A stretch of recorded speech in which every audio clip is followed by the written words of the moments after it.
If you are a content creator or want to develop your career on video editing, this video is really important for you because in this video today I am declare that I will start a playlist named Premiere Pro for Beginner where I talked about video editing and try to create content from the very beginning of Adobe Premiere Pro so that anyone who is really interested to know Adobe Premiere Pro, this playlist will support you a lot.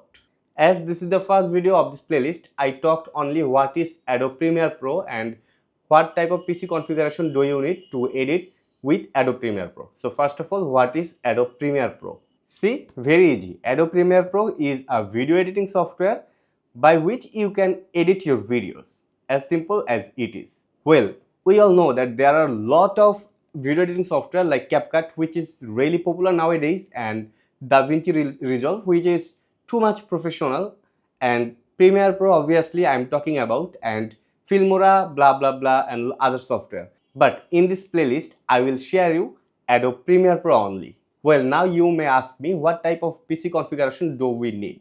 Yes, we need a very basic PC configuration if we run Premiere Pro in basic way, but if your files are 2K, 4K, 6K, 8K or very heavy file, at that time you need a bit professional setup.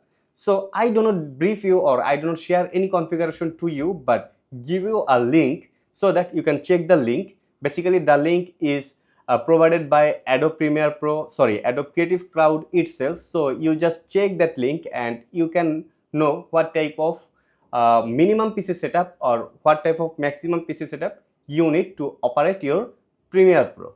So I request you to check the description. At the very first line you can get the link. I do not make this video more long. Next video I will share you how to open a new project, which is very first step of Adobe Premiere Pro. If you like this video, please do like, comment, share and subscribe. See you in the next video. Take care.